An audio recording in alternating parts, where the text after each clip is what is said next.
नमस्कार सभी सज्जनों को मेरा प्यार भरा नमस्कार। मैं फिर से उपस्थित हुआ हूँ आपके सामने दिव्यांजलि क्लास 7 को लेकर, जिसमें उनका पार्ट 8 है। आइए इसको हम देखते हैं कि इस पार्ट में क्या क्या जानकारी दी गई हैं। उन सभी जानकारियों को हम लोग आज जानेंगे, समझेंगे और पढ़ेंगे। आप लोग भी बड़े ध्यान से इस पाठ को देखें और समझने का प्रयत्न करें। पाठ 8 है रमणीयम उद्यानम। संख्या प्रयोग यहाँ पर बताया गया है, संख्या प्रयोगः। इस पाठ में मुख्य रूप से आप लोग संख्या के बारे में जानकारी प्राप्त करेंगे कि संस्कृत में जो संख्याएं हैं या हम कोई भी जो संख्याएं संस्कृत में प्रयोग करेंगे उनको किस तरीके से हमें प्रयोग करना है। संस्कृत में कुछ चीज़ें थोड़ा सा अलग होती हैं, कुछ चीज़ एक्स्ट्रा हैं, एक्स्ट्रा नहीं कहेंगे हम, मतलब थोड़ा विस्तार से दी गई हैं। जैसे कि अगर हम हिंदी में बात करते हैं संख्याओं की तो उसमें 1 2 3 4 5 कहकर हमारा काम हो जाता है, चाहे वो हम कोई पुल्लिंग के लिए कहें, चाहे स्त्रीलिंग के लिए कहें, चाहे नपुंसकलिंग के लिए कहें, प्रयोग करें तो उसमें 1 2 3 से काम चल जाता है। ऐसे ही इंग्लिश में भी चल जाता है, 1 2 3 4 5 6 7 हम लोग ऐसे ही प्रयोग करते हैं। परंतु संस्कृत में सभी के लिए, चाहे वो पुल्लिंग है, चाहे स्त्रीलिंग है, चाहे नपुंसकलिंग है, सभी के लिए 4 तक अलग अलग संख्याओं का प्रयोग किया गया है। मतलब अलग अलग लिंग के अनुसार उनकी संख्याएं दिखाई गई हैं। आइए तो जानते हैं हम किस प्रकार से उन्होंने संख्याएं यहाँ पर दी गई हैं। संस्कृत भाषा में संख्या विशेषण की तरह प्रयुक्त होती है। 1 से 4 तक संख्या का प्रयोग तीनों लिंगों में किया जाता है।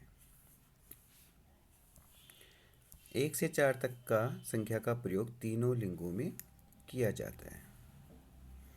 यहाँ पे बताया जा रहा है कि संस्कृत भाषा में जो संख्याएं हैं वो विशेषण के तरह प्रयुक्त होती हैं। यही कारण है इनका अलग अलग लिंग में अलग अलग तरीके से प्रयोग होना। 1 से 4 तक संख्या का प्रयोग तीनों लिंगों में किया जाता है, बल्कि 4 के बाद जो संख्याएं होंगी वो एक तरह से ही सभी लिंगों में चलेंगी, जैसे पंच, षट, सप्त, अष्ट, नव, 10। इस तरीके से ये तीनों लिंगों में एक जैसे ही चलेंगी 100 तक, चाहे उससे आगे कोई भी संख्याएं होंगी। सिर्फ यहाँ पर बताया गया है कि 1 2 3 और 4, ये 4 जो संख्याएं हैं यहाँ पर वो आपकी तीनों लिंगों में चलेंगी। पुल्लिंग है, पुल्लिंग में एकः बोलते हैं, स्त्रीलिंग में एका हो जाता है और नपुंसकलिंग में एकम हो जाता है। और ऐसे ही इसका जो ये एक द्वि त्रि चतुर है, बहुत से बच्चे इनको लिख लेते हैं। कई बार वो जब संख्याएं लिखने लगते हैं तो इसको लिख लेते हैं कि जो ये है एक द्वि त्रि चतुर, इस तरीके से करने लगते हैं। इनको नहीं लिखना है, ये आपकी मूल संख्या का रूप है एक, जैसे कि आपके धातु रूप या शब्द रूप में होता है, परंतु रूप उसके अलग चलते हैं। तो इसको नहीं लिखना है कभी भी। जब आप लोग कोई भी एग्जाम्पल लिखें, कोई भी वाक्य प्रयोग करें तो इनको नहीं बोलना है, इनको बोलना है एकः, एका, एकम, द्वौ, द्वे, द्वे। अब दो संख्या उसको द्वौ बोलेंगे, ठीक है। पुल्लिंग में, स्त्रीलिंग में द्वे और नपुंसक लिंग में भी द्वे होता है। यहाँ पे कन्फ्यूजन नहीं होना है, आपको एक जैसे ही दिखाई देगा। 3 को त्रयः बोलेंगे, स्त्रीलिंग में तिस्रः और नपुंसकलिंग में त्रीणि। ऐसे चत्वारः, चतस्रः और चत्वारि। इस तरीके से आपकी ये संख्याएं प्रयोग की जाती हैं 4 तक। अब आप लोग कोई भी वाक्य प्रयोग बनाएंगे तो उसमें आपको ये ध्यान रखना पड़ेगा कि ये संख्याएं आपकी प्रयोग किस तरीके से होंगी। एकः, एक, एका, एक एकः बालका एका बालिका एकं फलं। द्वौ बालकौ द्वे बालिके द्वे फले। इस तरीके से ये प्रयोग होती हैं। ऐसे ही त्रयः बालकः तिस्रः बालिकाः त्रीणि फलानि। ऐसे ही चत्वारः बालकाः चतस्रः बालिकाः चत्वारि फलानि। इस तरीके से इनके वाक्य बना सकते हैं। अब हम इसके आगे देखते हैं। आपको पाठ के माध्यम से इन्होंने संख्याओं का प्रयोग दिखाया गया है यहाँ पर, कि जैसे कि अब जो शब्द लगेंगे, अब उन्होंने कहा, शुरू में कह दिया था कि ये संख्या संस्कृत भाषा में जो संख्या है विशेषण की तरह प्रयुक्त होती है। तो विशेषण क्या होता है? जब भी किसी शब्द के आगे जो शब्द संस्कृत में जैसे पुल्लिंग में होगा तो पुल्लिंग ही का ही वहाँ पर विशेषण होगा, स्त्रीलिंग का होगा तो स्त्रीलिंग वाला ही विशेषण लगता है, और नपुंसक लिंग का होगा तो नपुंसक लिंग संख्या का वहाँ पर विशेषण लगेगा। अब आपको ध्यान रखना है, यहाँ पर उद्यानम शब्द दिया है। अब हम लोग यहाँ से पढ़ना प्रारंभ करते हैं। यहाँ पे दिया गया है, आप लोग देख सकते हैं, एकम इदम इदम एकम उद्यानम अस्ति। यहाँ पर आपको ध्यान ये देना है, जितने भी ये रेड लाल पेन से लिखे गए हैं ये सभी यहाँ पर संख्याओं के प्रयोग यहाँ पर बताए गए हैं। एकम उद्यानम इदम एकम उद्यानम अस्ति, इसका अर्थ भी समझेंगे और साथ साथ संख्याओं का ज्ञान भी समझेंगे कि संख्याएं कैसे प्रयोग होती हैं हमारे वाक्यों में। तो यहाँ पर जो उद्यानम शब्द है वो नपुंसक लिंग है, और इसीलिए यहाँ पर एकम शब्द क्या है? नपुंसक लिंग। उद्यान कितने हैं? एक उद्यान है, इसलिए यहाँ पर एकम शब्द प्रयोग हुआ, क्योंकि यहाँ पर नपुंसक लिंग है उद्यानम, तो एकम उद्यानम अस्ति। इदम मतलब यह एक उद्यान है। अत्र द्वौ बालकौ द्वे बालिके च कन्दुकेन क्रीडन्ति। यहाँ पर कितने बालक? बालकौ, दो बालक, और द्वे बालिके, च कन्दुकेन क्रीडन्ति। अत्र मतलब यहाँ, दो मतलब दो बालकों, तो संख्या यहाँ पे पुल्लिंग की, बालक शब्द पुल्लिंग का है तो इसलिए पुल्लिंग का दो के लिए दो शब्द प्रयोग हुआ, और बालिके भी क्या है? स्त्रीलिंग का है, दो के लिए बताया गया, द्विवचन में है, तो द्वे बालिके च कंदुकेन क्रीडन्ति। कंदुकेन का मतलब बॉल से खेल रही हैं। एका वृद्धा महिला एका वृद्धा महिला तत्र समाचार पत्रम पठति। एक वृद्ध महिला वहाँ समाचार पत्र पढ़ रही है, न्यूज़पेपर पढ़ रही है। एकः युवकः, अब आप लोग बार बार यहाँ पर ध्यान देना कि युवकः पुल्लिंग है तो एकः संख्या का प्रयोग किया गया है। दूरभाषेण वार्तालापम करोति। दूरभाष से, दूरभाष का मतलब है फोन से वो वार्तालापम करोति, बात कर रहा है। पश्य पश्य, देखो देखो, इसका मतलब है देखो देखो। वृक्षात द्वे आम्र फले, अभी नपुंसक लिंग का एग्जाम्पल है, फलम फले फलानी। तो इन्होंने कहा दो फल है, तो फलम फले द्विवचन का प्रयोग है, तो यहाँ पे दो के लिए संख्या में नपुंसक लिंग में क्या दिया था? द्वे दिया गया था। तो द्वे आम्र फले पततः, दो आम फल नीचे गिर रहे हैं। समीपे एव चत्वारः पुरुषाः चतस्रः महिला च योगासनं कुर्वन्ति। समीपे, पास में ही, चत्वारः, यहाँ पर महिला, पुरुषः, चत्वारः पुरुषः चतस्रः महिला च योगासनं कुर्वन्ति, योगासन कर रही हैं। चतस्रः इसलिए प्रयोग हुआ क्योंकि महिला है, इसका विशेषण बना है चतस्रः महिला का, और यहाँ पे चत्वारः पुरुष का विशेषण बना है। तो इस प्रकार से ये क्या हो गया? यहाँ पर इस प्रकार से संख्याओं का प्रयोग हुआ। योगासनम कुर्वन्ति, योग आसन कर रही हैं। त्रीणि मित्राणि तत्र भ्रमन्ति, तीन मित्र वहाँ घूम रहे हैं। अये अत्र तु एकम तडागम अपि अस्ति। अये अरे, अत्र तो, यहाँ तो, एकम तडागम, एकम तडागम में भी क्या हुआ? यहाँ पर प्रयोग हुआ है किसका? विशेषण का। एकम नपुंसक लिंग है और तडागम भी नपुंसक लिंग का हो गया। अपि अस्ति, यहाँ पर एक तालाब भी है, और तालाब में क्या है? तडागे चत्वारि कमलानी, कितने कमल खिले हैं तालाब में? 4 कमल खिले हुए हैं। कमलम कमले कमलानी, तो चत्वारि कमलानी विकसंती, विकसित हो रहे हैं, खिल रहे हैं। चत्वारः हंसा तस्मिन् तरन्ति, और कितने हंस उसमें तैर रहे हैं? चत्वारः, 4 हंस वहाँ पर तैर रहे हैं। वृक्षे चतस्रः चटकाः मधुरम कूजंती, वृक्ष में 4 क्या है? चटकाः, चटका का मतलब है चिड़ियाएँ क्या हैं? मधुरम कूजंती। चटका शब्द यहाँ पर स्त्रीलिंग है। चटकाः, चटका, चटके, चटकाः बहुवचन का प्रयोग हुआ है, तो यहाँ पर चतस्रः विशेषण बना किसका? चटका का, तो यहाँ पर इसलिए स्त्रीलिंग शब्द का संख्या का प्रयोग हो गया है। मधुरम कूजंती, बहुत अच्छे से वहाँ पर क्या कर रही हैं? क्या कर रही हैं? कुंजन कर रही हैं। ठीक है, इतना आपको समझ में आ गया होगा। आइए हम आगे बढ़ते हैं। इसके बाद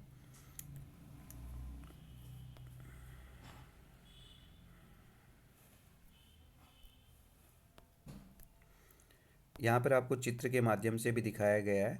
चित्र वर्णन में भी इस तरीके के प्रयोग आप लोग कर सकते हैं, जो आपको चित्र वर्णन का आपको एग्जाम में पूछा जाता है।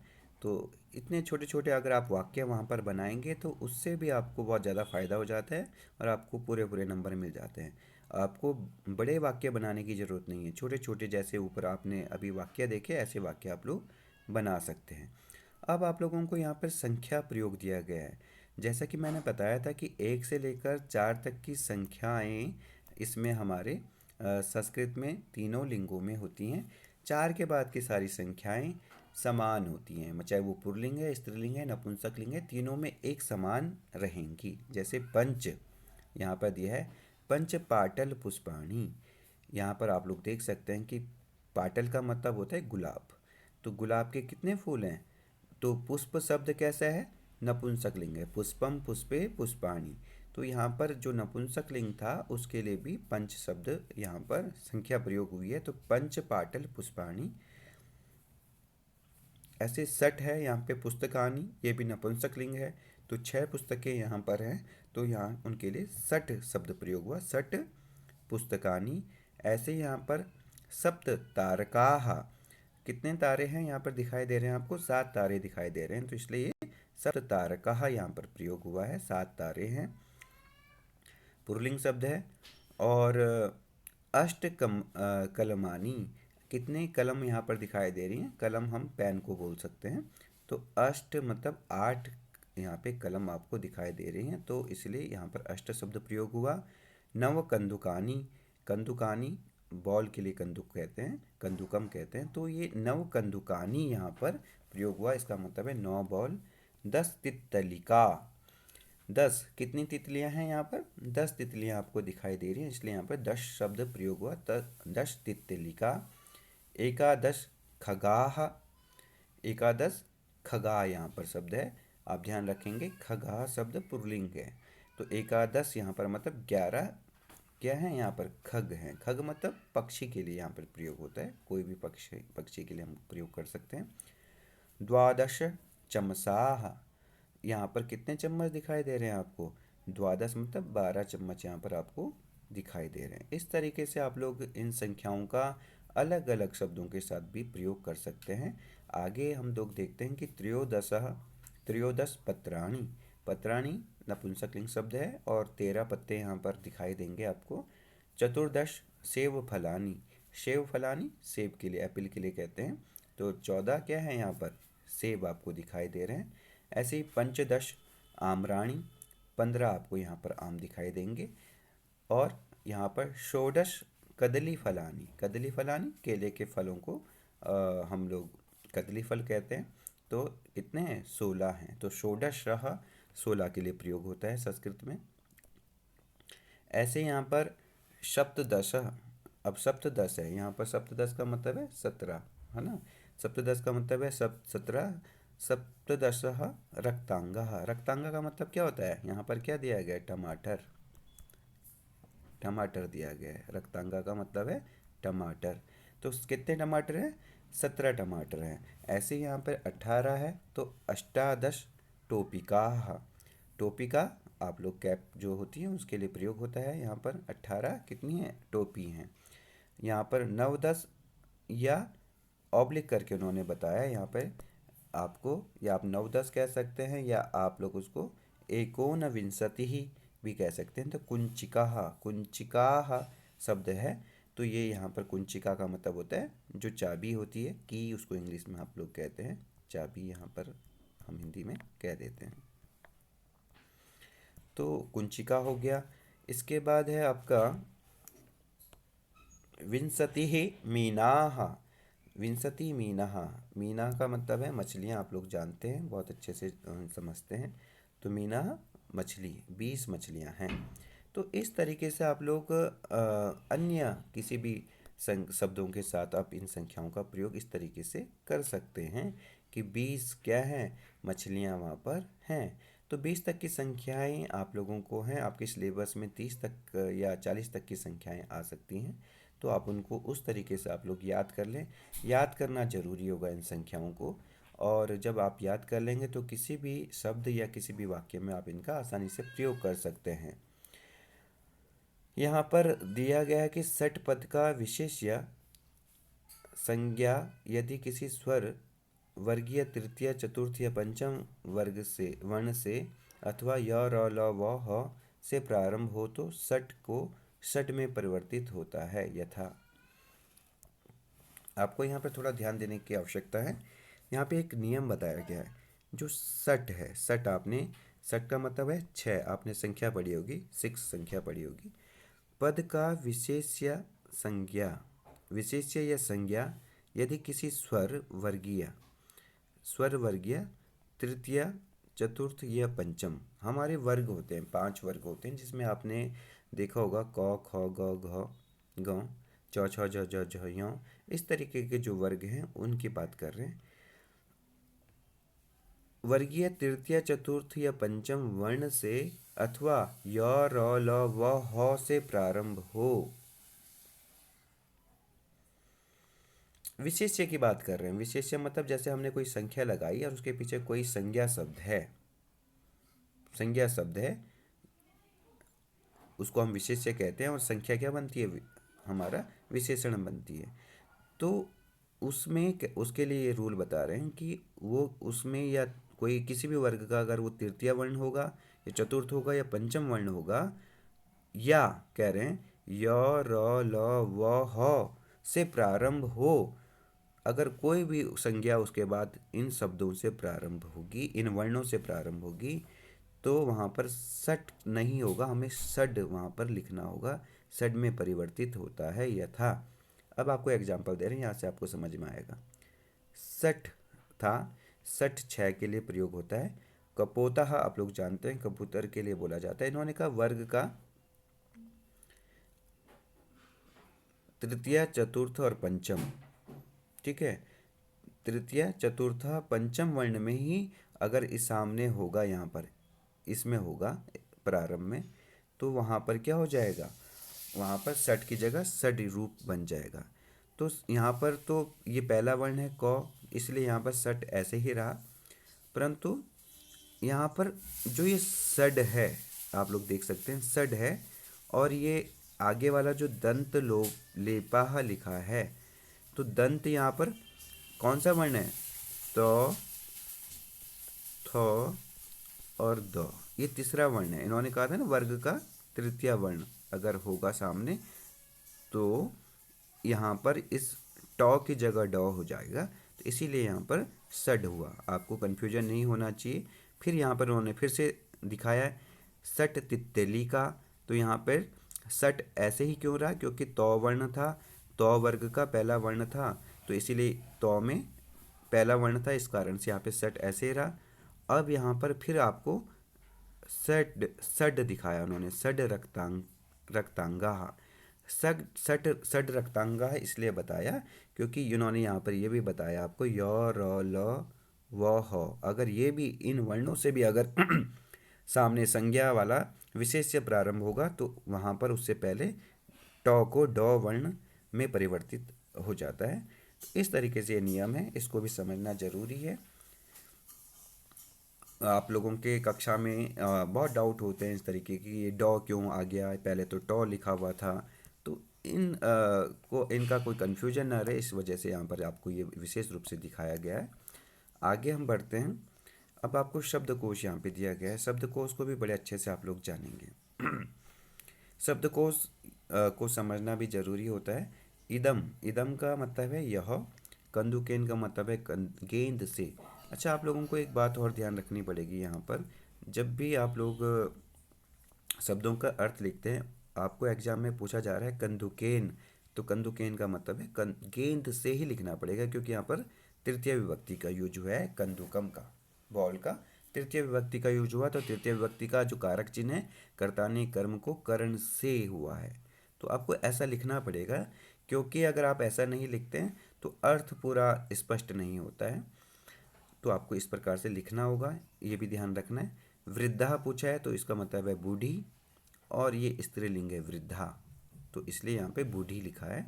दूरभाषेण टेलीफोन से। पश्य मतलब देखो।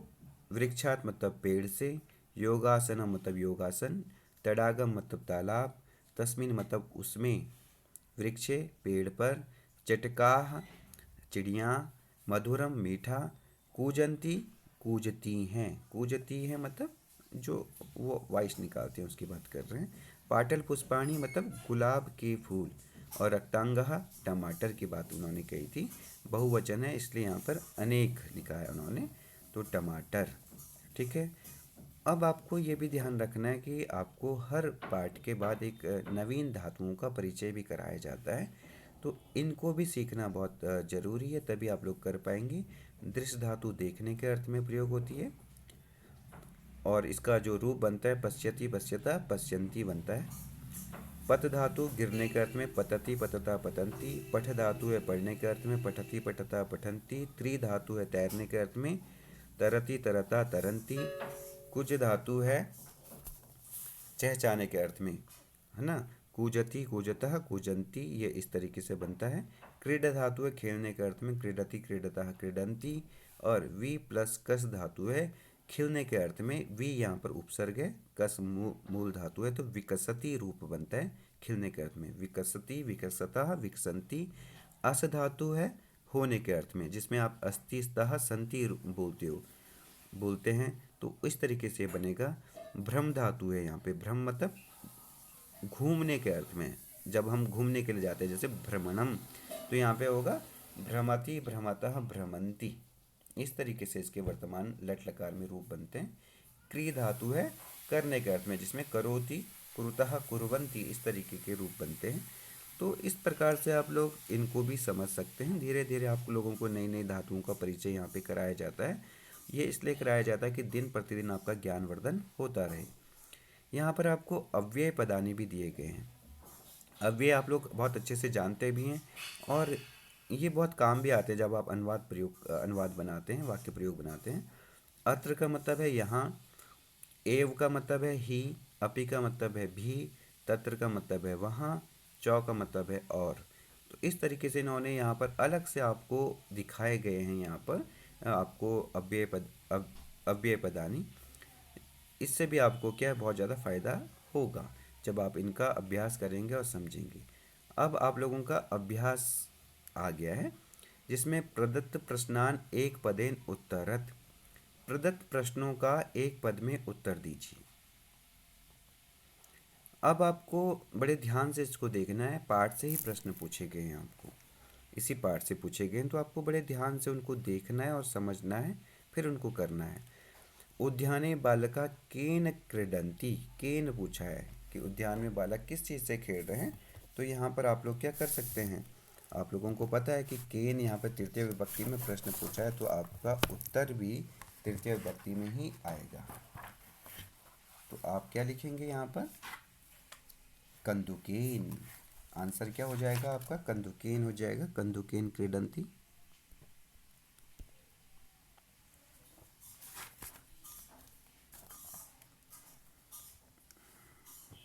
यहाँ पर है कंदुकेन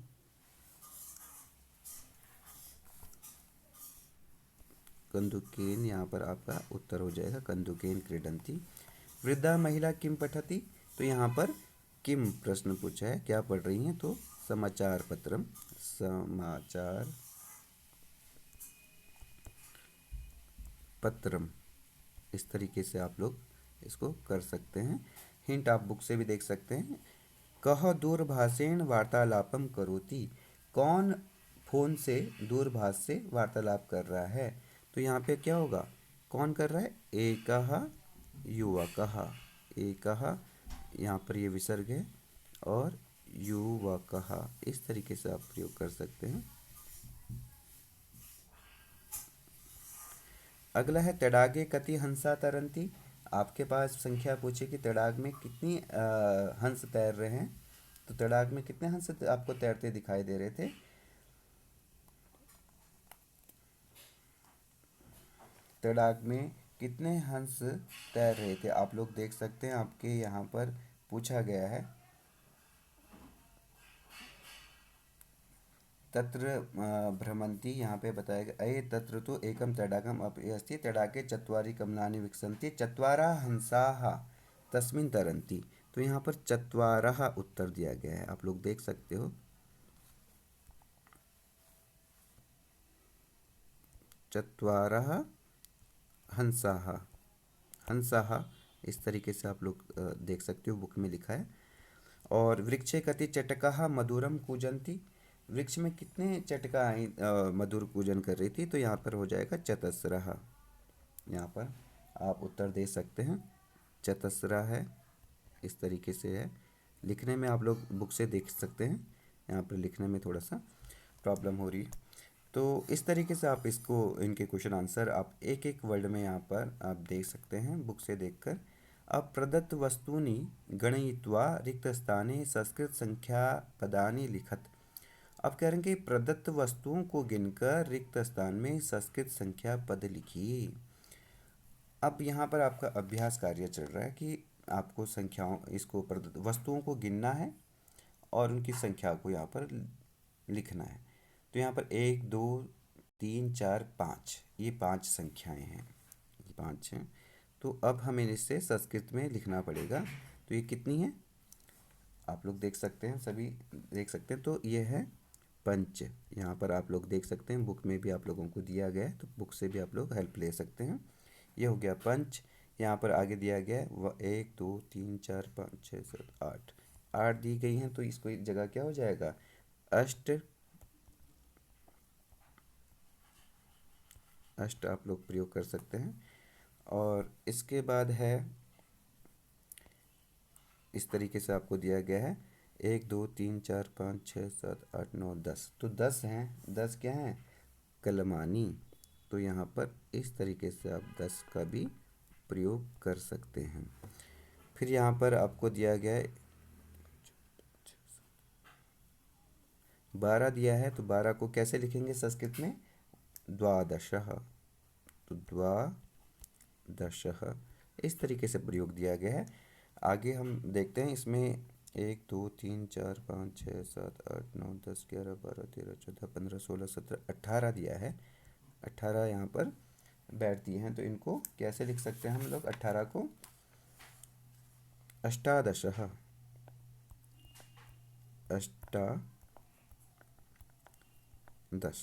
अष्टादश, इस तरीके से लिखेंगे। तो इस तरीके से आप लोग अभ्यास कर सकते हैं, वस्तुओं को देखकर लिख सकते हैं। अब यहाँ पर आप लोगों को दिया गया है प्रदत्त संज्ञा पदानां कृते तेषां संस्कृत संख्या पदानि लिखत। अब आपको प्रदत्त संख्या पदों के लिए उनकी संख्या संस्कृत में लिखनी है, ठीक है। तो संस्कृत में लिखिए, यहाँ पर आपको संस्कृत में लिखना है। तो दूरदर्शन यंत्रम, तो यंत्रम शब्द है, आपको पता होगा कि नपुंसकलिंग की पहचान के लिए सबसे अच्छा तरीका ये है कि मौ लास्ट में आपको लगा दिखाई दे सकता है नपुंसकलिंग में, एक वचन की अगर हम बात करते हैं, जैसे कि पत्रम, फलम, दूरदर्शन यंत्रम। तो यहाँ पर एक है, तो हम संस्कृत संख्या में अगर हम बात करें तो एक को क्या बोलेंगे नपुंसकलिंग में, एकम हो जाता है। यहाँ पर एकम यूज हो जाएगा, एकम संख्या बन जाएगी। चटके है तो 2 है, तो 2 को कैसे लिखेंगे हम संस्कृत में, अगर 2 चटके हैं तो यहाँ पर हमने ऐसे किया, द्वे हो गया।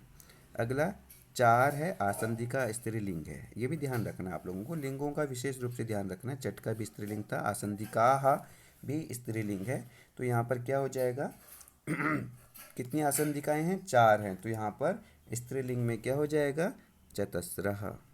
चतस्रः आसंदिकाः, है ना। चतस्रः यहाँ पर प्रयोग हो जाएगा। मित्राणि नपुंसक लिंग है, तो कितने मित्राणी हैं? तो यहाँ पे तीन हैं, तो यहाँ पर हो जाएगा त्रीणी। त्रीणी मित्राणी हो जाएगा। सैनिकः पुल्लिंग है, बहुवचन है, तो यहाँ पर कितने सैनिक हैं? चार हैं, तो यहाँ पर हो जाएगा पुल्लिंग का अगर हम बात करते हैं तो क्या हो जाएगा? चत्वारः। चत्वारः। इस तरीके से आप लोग लिख सकते हैं इन संख्याओं को। तो बहुत आसान है, इसको आप लोग एक बार ध्यान से देख ले तो आपको किसी भी तरीके की परेशानी यहाँ पर नहीं होने वाली है। अगला क्वेश्चन है आप लोगों का, प्रदत्त अंकानाम स्थाने संस्कृत संख्या पदानि लिखत। प्रदत्त अंकों के स्थान पर संस्कृत संख्या पद लिखिए। जो अभी आप लोगों ने किया वही यहाँ पर फिर से प्रैक्टिस आप लोगों को दी गई है। अब यहाँ पर वाक्य नहीं है, सिर्फ संख्याएं दी हैं और आपको उनको संस्कृत में लिखना है। तो 9 है, तो 9 को क्या बोलते हैं हम लोग? आपने अभी अभी पढ़ा भी है, 9 हो गया। यहाँ पर हो गया एकादश। एकादश लिखेंगे, यहाँ पर लिख दिया हमने एकादश। आप बुक से भी देख सकते हैं, आपको अभ्यास में भी दिए गए हैं, वहाँ से भी लिख सकते हैं। अगला है अष्टादश, ये दिया गया है अष्टादश। फिर इसके बाद दिया गया घ में एकोनविंशति, 19 दिया है। इसको आप दो तरीके से लिख सकते हैं, या आप इसको, सबसे आसान है, ज़्यादा अगर आपको कठिन लगता है तो 9-10 कर सकते हैं। 9-10, 10 है और 9 अधिक है तो 9-10 इस तरीके से भी प्रयोग कर सकते हैं। बाकी एकोनविंशति भी आप लोगों को इसको बताया गया कि आप एकोनविंशति भी लिख सकते हैं। एकोनविंशति आप बुक में देख सकते हैं। और लास्ट में आपको दी गई है संख्या 20, विंशति। इसमें थोड़ा ध्यान रखना, विसंति बहुत से बच्चे बोल देते हैं इसका उच्चारण। तो विंशति, विंशति ही, तो बिंदु का भी ध्यान रखना है, जो आपने अनुस्वार लगाना है, और विसर्ग का भी ध्यान रखना है कि विंशति कहाँ पर आएगा। इसका मतलब है 20। ठीक है, आप लोगों ने कर लिया होगा। और बुक में भी इसको आप लोग ध्यान से देख लें, बुक से भी आप लोग अभ्यास देख सकते हैं इनका। आगे हम लोग देखते हैं, आपको अगला प्रश्न दिया गया है, प्रदत्त वाक्यानाम संस्कृत भाषायाम अनुवादम कुरुत। प्रदत्त वाक्यों का संस्कृत भाषा में अनुवाद कीजिए। आपको संस्कृत भाषा में अनुवाद करना है। इसमें भी कहीं ना कहीं संख्याओं का प्रयोग यहाँ पर दिया गया होगा। अब जब आप लोग संख्या वाले वाक्य प्रयोग बनाएंगे तो आपको विशेष रूप से, बार बार मैं आपको बता रहा हूँ कि आपको लिंग का ध्यान रखना है। उस वाक्य में जिसकी संख्या विशेषण बनी हुई है उसमें कौन सा लिंग है। अब आपको मुख्य रूप से इसमें फोकस करना है कि वहाँ एक बंदर नाच रहा है। अब आपको संख्या का प्रयोग कैसे करेंगे कि बंदर शब्द है, आपको पता है कि बंदर वानर शब्द है, संस्कृत में वानर बोलते हैं, तो वानर शब्द ये पुल्लिंग है और एक संख्या दी गई तो हम पुल्लिंग की एक ही यहाँ पर यूज करेंगे। तो वहाँ के लिए होता है संस्कृत में तत्र एकः। बंदर एक है तो एक है, पुल्लिंग है तो एक संख्या का प्रयोग किया, पुल्लिंग का ही प्रयोग किया। वानरः एकः वानरः नाच रहा है, सीधा। अब इसके लिए क्या होगा? नृत्यति, हमने नृत्यति प्रयोग कर दिया, नृत्यति। तो इस तरीके से आप लोग कर सकते हैं। दो महिलाएं हंसती हैं, जैसे कि मैंने आप लोगों को बोला कि संख्याओं का आपका अभ्यास चल रहा है, तो आप लोग देखेंगे कि महिलाएं, महिला शब्द अपने आप में स्त्रीलिंग होता है हमेशा, आप लोगों को पता है। और दो महिलाओं की बात की गई, बस ये ध्यान रखना कि कितनी महिलाओं की बात की गई है, दो महिलाओं की बात की गई है। तो यहाँ पर क्या होगा? द्वे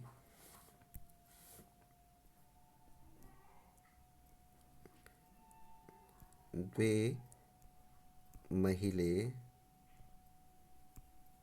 महिला महिले। अब हसती हसतः हो जाएगा प्रयोग, हसतः द्विवचन का प्रयोग करेंगे। तीन आम मीठे हैं, फिर से यहाँ पर देखेंगे आम शब्द को संस्कृत में क्या कहेंगे, इस बात का सबसे पहले आपको ध्यान करना है और देखना भी है। तो 3 का होगा, आम को हम लोग नपुंसकलिंग में प्रयोग करते हैं। तो आम्रम, आम्रे, आम्राणी, तो 3 बहुवचन हो गया, तो यहाँ पर हो जाएगा त्रीणी आम्राणी, त्रीणी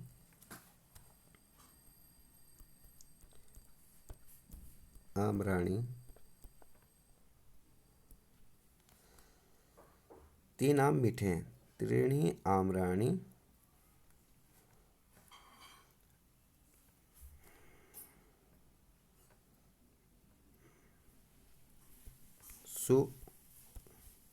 सुस्वाधान। इसको ऐसा ना प्रयोग करके सीधा मधुराणी यूज कर लेते हैं।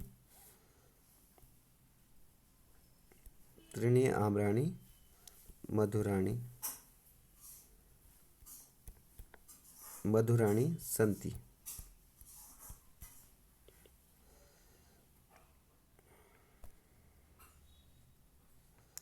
संति प्रयोग कर लेंगे हम यहाँ पर।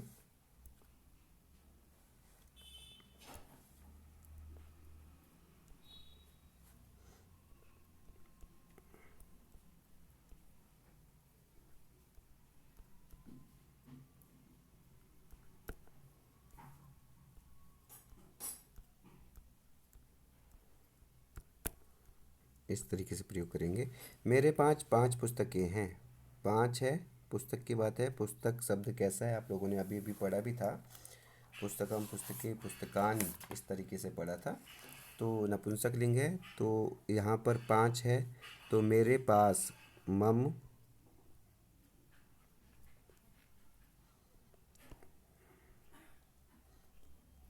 पार्श्वे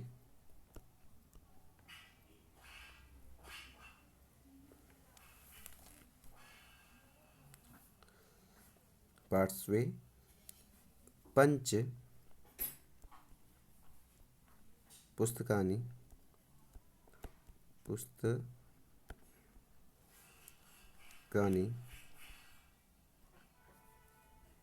संति। संति मतलब हैं। मेरे पास 5 पुस्तकें हैं। पुस्तक में 8 अध्याय हैं। कितने अध्याय हैं? अध्याय शब्द है, पुल्लिंग है। तो यहाँ पर पुस्तक में कारक का भी ध्यान रखना है। तो यहाँ पर हो जाएगा पुस्तकें, पुस्तकें अष्ट अध्यायाः, अध्यायाः सन्ति। पुस्तकें अष्ट अध्यायाः सन्ति, इस तरीके से भी प्रयोग कर सकते हैं। तो यहाँ पर लिखने में थोड़ा सा प्रॉब्लम होती है, तो आप इसको समझने की कोशिश करें, सुनकर भी आप लोग इनका प्रयोग कर सकते हैं। अध्यायः इस तरीके से बताया गया है। आगे आप लोग देखें, रचनात्मक गतिविधि ही दी गई है। अध्यापिका छात्र